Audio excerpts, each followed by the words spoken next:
Hello everybody and welcome to this short demonstration of OntoDebug, an ontology debugging plugin for Protégé. My name is Patrick Rodler and I'm part of the development team of the tool from the University of Klagenfurt, and I'm pleased to walk you through the main features of the tool within the next few minutes.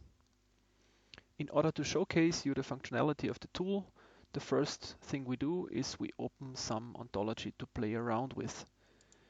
To this end, we go to the Files menu and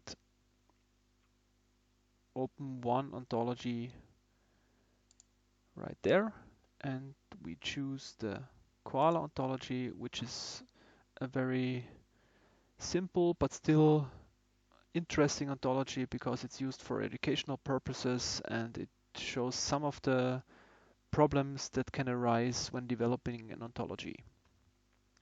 So we simply open this ontology and then we can browse the main classes. So we can right here in this Entities tab see that this ontology is about animals and particularly marsupials, which might be of type koala, quokka or Tasmanian devil, for example. And there are also persons, which might be students and so on. So we can now, for example, click on one of these classes here. So let's click on student and we can see, for example, one axiom that states that a student is equivalent to, so a student is exactly a person that has some habitat which is of class university, and of course students are hardworking. So let us now assume that we have developed this ontology until this point and that we now want to check what the reasoner will give us. So what does the reasoner output for this ontology that we have specified? So to this end, we go to the reasoner menu here, and in this case, we have selected the palette reasoner, which is perfectly okay, and we simply go here and start the reasoner. So as a next step, we select the category inferred right here, and what happens? Everything becomes yellow, which means that we are now in the view where we can see both those things that are explicitly specified in the ontology and those things that can be inferred by means of a logical reasoner. So what catches our eye right at the beginning is this red all nothing right here. So let's just expand it. And what we can see right here are three classes that are marked in red. So what does this mean? Basically, it means that these three classes are unsatisfiable classes. And the intuitive explanation is the following. Once we add an individual to one of these classes, the ontology will become inconsistent. So the ontology will include some contradictions, which means that the ontology becomes completely useless from the semantic point of view because no reasoner will be able to give you any meaningful results for this ontology. Since it's quite hard to think of scenarios where we might want to have unsatisfiable classes in our ontology, these three classes right here are a clear sign of some modeling errors in our ontology. Therefore, we could decide as a next step to try to locate exactly these modeling errors that are responsible for the problems that we are facing right here in the ontology. To this end, we have to open the Debugger tab. How do we do that? We click on the File menu, go to Check for Plugins, and in the list that pops up, once you click on that, you'll find an entry that states Ontology Debugger, and you click on it and install it, which I have already done. So once you're done with that, you can simply move to the Tools menu and click on Debug Ontology. Once you click on that, you will realize that a new tab opens, which is the Debugger tab right here. And what you can also see is that all the different axioms in the ontology are also listed in this sub-window on the right-hand side here. this means that, or this helps you to focus on the ontology once you're in this debugging tab and prevents you from doing the back and forth jumping between this ontology entities tab and the debugger tab all the time, because this can become a little bit cumbersome. So the heading right here says possibly faulty axioms. The meaning behind it is that the debugger will search for the modeling problems exactly among those axioms listed right here. Imagine the situation that we already know, or we strongly assume that some particular axioms in the ontology are already correct. For example, let us assume that the axioms in the A box of the ontology, which constitute simple facts, for example, that Bachelor of Arts is a degree or Bachelor of Science is a degree, and so on. So let us assume that we want to assume that these axioms right there are correct. To do that, simply mark all of them and move them to the correct axioms window at the bottom. This means that none of those 6 axioms right here will appear among the faults that the system will find. So what we have intuitively done is splitting the ontology into a possibly faulty part and into a correct part. The pragmatics of the split that we have performed is that by restricting the axioms that are possibly faulty, we also restrict the search space that is considered by the debugger, which means that this enhances also the performance of the debugging process. As a next step, let us turn our attention to the Save Test Cases sub-window in the middle at the bottom.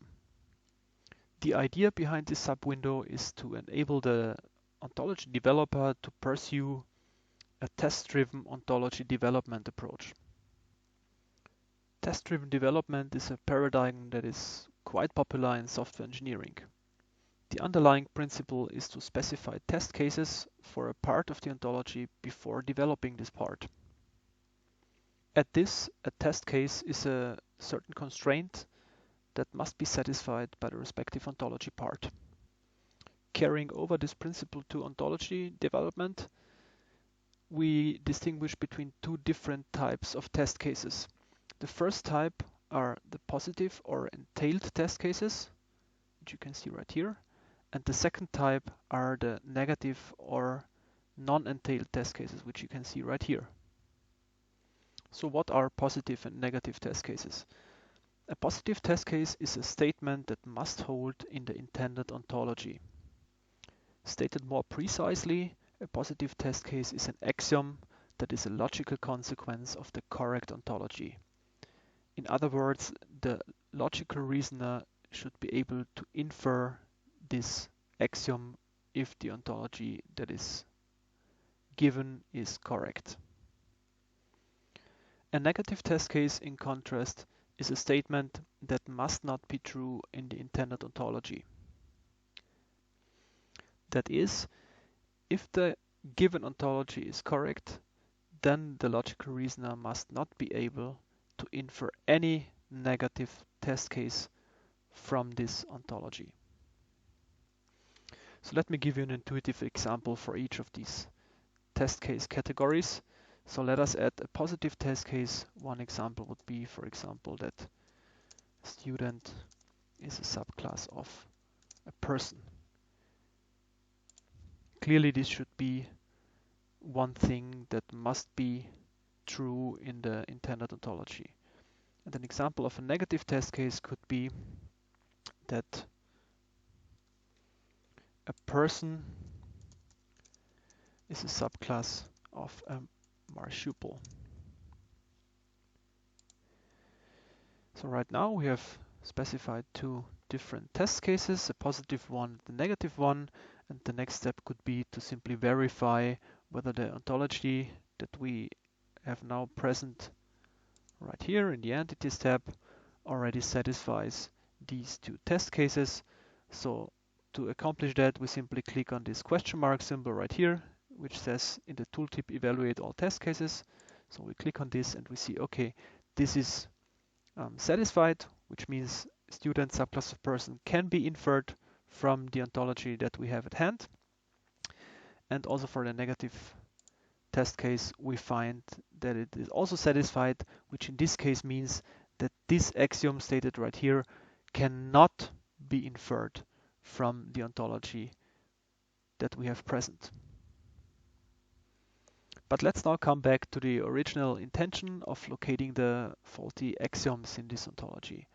To this end, we can consider this button right here in the upper left sub-window, which is the queries sub-window, which I will explain to you in a second. The intuition is that we have now specified our debugging problem, which consists of the possibly faulty axioms right here, of the correct axioms right there, and of maybe some positive and negative test cases. So the problem is specified. The next thing can be to click on this start button here, which initiates a new interactive debugging session based on this problem that we have specified. The first thing that is triggered by a click on the start button is the computation of possible ontology repairs, which you can see at the heading of this sub-window right there. An ontology repair is a set of axioms in the ontology that provides an explanation for all the problems that we have observed in the ontology. So let us click on the start button and see what happens. So the system does some computations, and we see right now in the possible ontology repairs sub-window that there is not just one possible repair, but that there are, let's say in this case, 10 different competing repairs. So what does this mean? This means that this axiom right here, which constitutes the first repair, if we assume that this one is faulty and modify this accordingly, then we might repair all the problems of the ontology at once. Or the second repair says that those two axioms right there are faulty. The third repair suggests that these two axioms are faulty, and so on.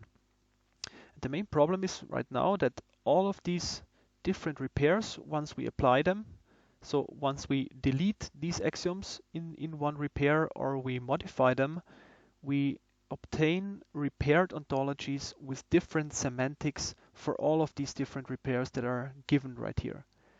So that means that the meaning of the resulting ontology is different for all these competing explanations right here. And therefore the goal is to find the one repair that leads us to an ontology, to a repaired ontology with the correct semantics. To this end, the system guides the user semi-automatically through this interactive debugging process by asking the user or the domain expert that's interacting with the system a number of questions. You can see the first question in the top left sub-window in the queries sub-window, and it includes two different axioms.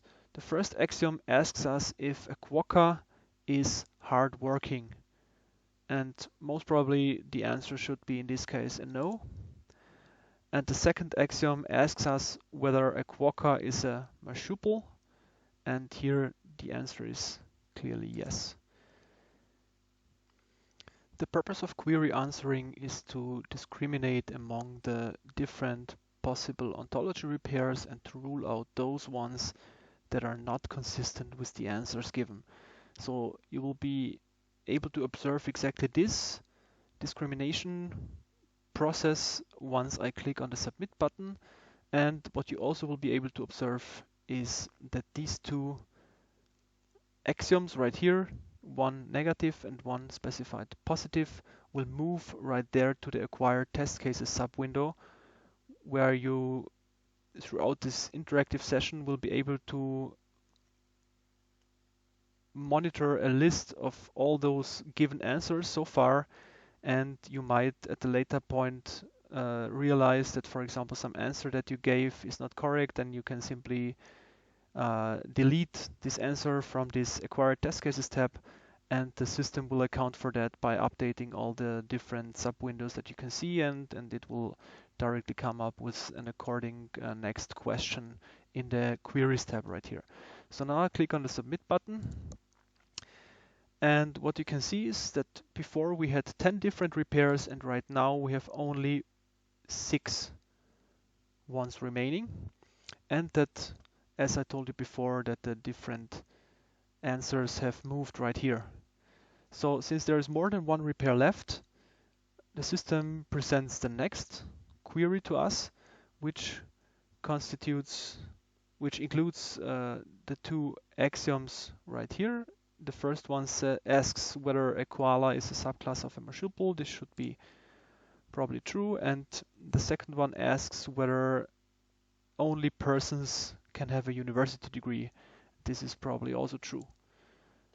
We go to the submit, and we realize that there are only 3 repairs left, but still it's more than one, and therefore the system comes up with the next question.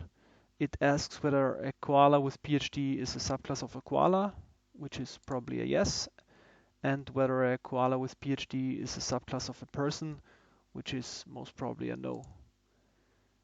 We go to the submit and get another question which asks us, is a koala not hardworking in a sense?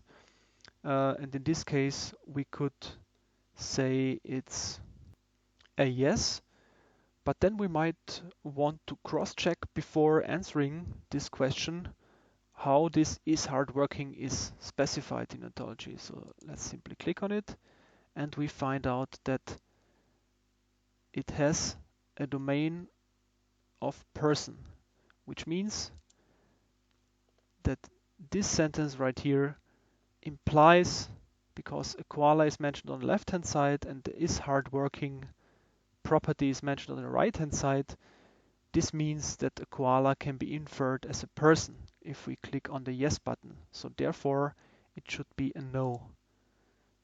We submit it, and the system tells us that there are 3 faulty axioms in the ontology, which are exactly those ones given by the single repair that is remaining after the session. We go to the OK button, and what we now know is that exactly these 3 axioms right here are faulty, and these are responsible for the problems that we were facing in the ontology. The next step is now to fix these 3 axioms in order to repair the given ontology.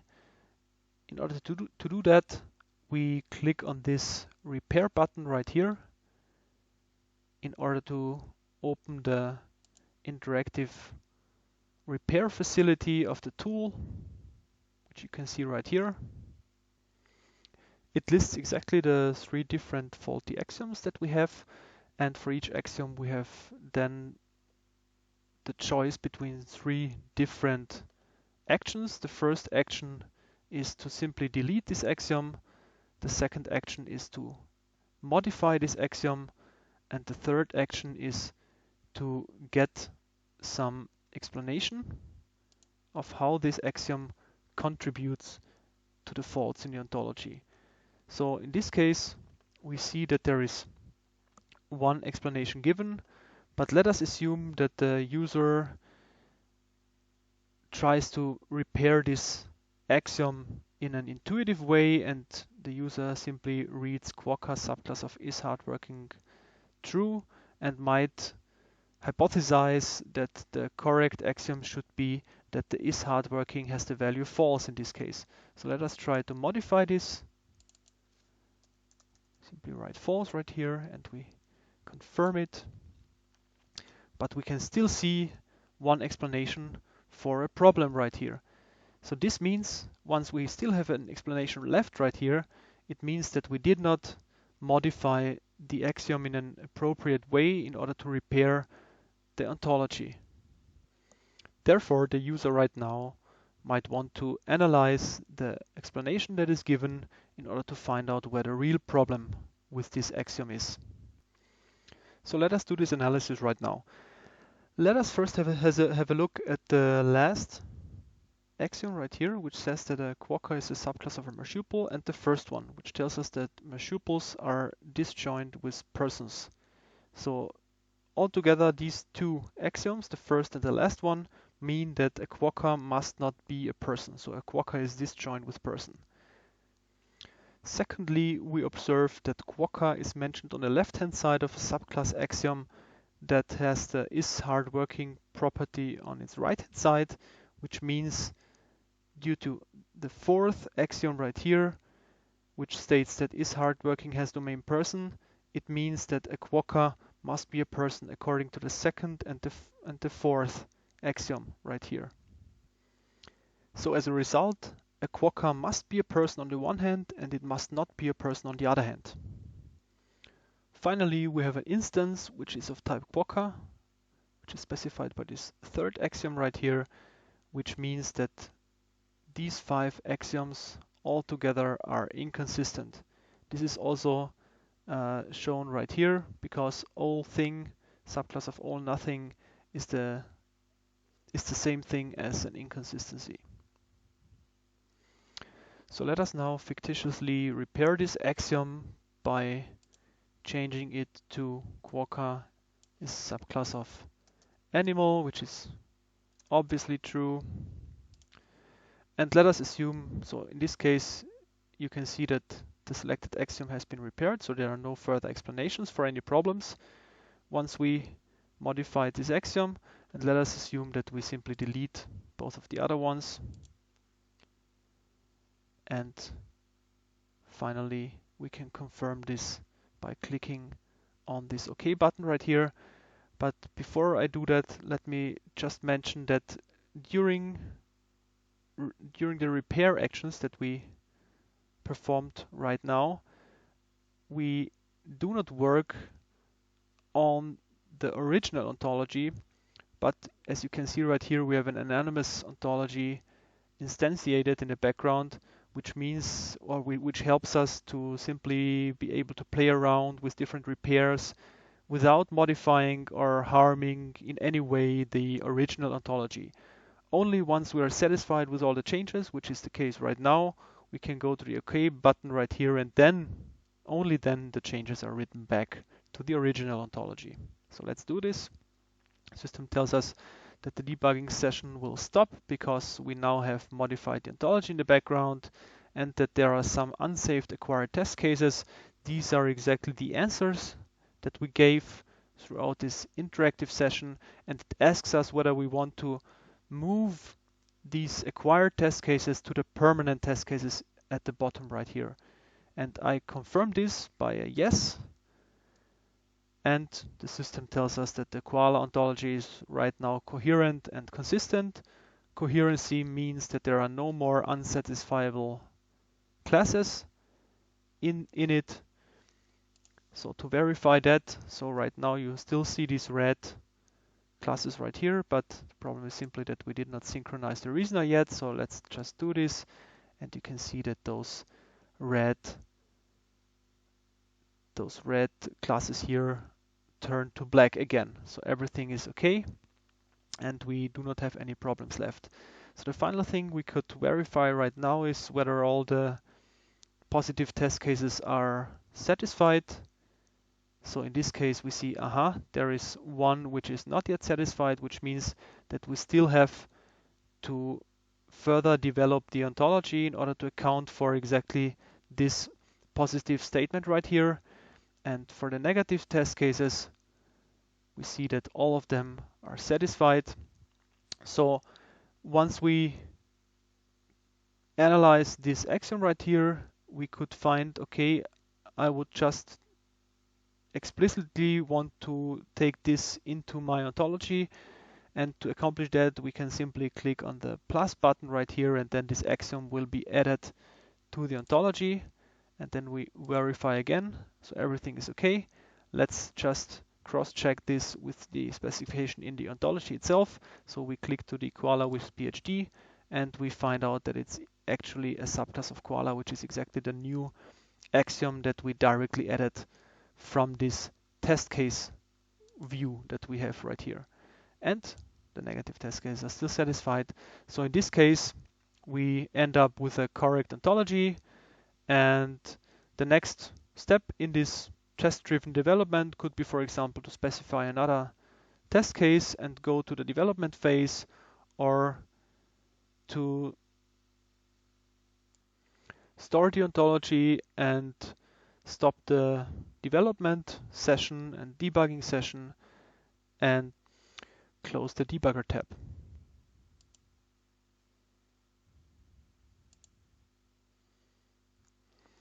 This ends the short demonstration of the tool. Eventually, I want to point you to our tool website, which is this one, where you can find plenty of additional interesting information about the plugin. For example, you have here some general information with also some animated screenshots which show you parts of what I've shown you in this demo. Then you can find information about the development team. So in this case, the core team is given by these three persons right here. It's Konstantin, it's Wolfgang, and in the middle it is myself. And in earlier stages of the development, Dietmar and Thomas were involved. So further on, you can find some publications. We're actively researching on efficient interactive debugging and development of ontologies. Then we highly appreciate if you can give us any feedback. You can find some evaluations of the tool that we did right here, and this is a very important link. It links you to the documentation. So we have a wiki including several explanations of all the different sub-windows that you find in the plugin. And you can also move to this wiki directly from the plugin if you are having a hard time interpreting the different things that are displayed in the sub-windows, or if you do not know what to do in these windows, then you can directly, and therefore I just jump back to the Protégé window and open the debugger again and show you what happens if you click on these question marks right here. So once you click on those, then you get directly the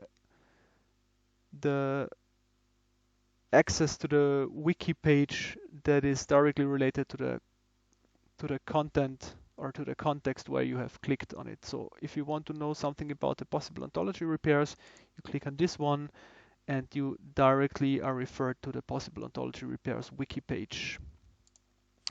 Finally, this link redirects you to our GitLab page where you can find everything about the source code. So this is actually the end of this demonstration. I hope you enjoyed it. Thank you very much for your attention, and we are happy if you get in touch with us in case of questions, comments, or feedback. Thank you very much.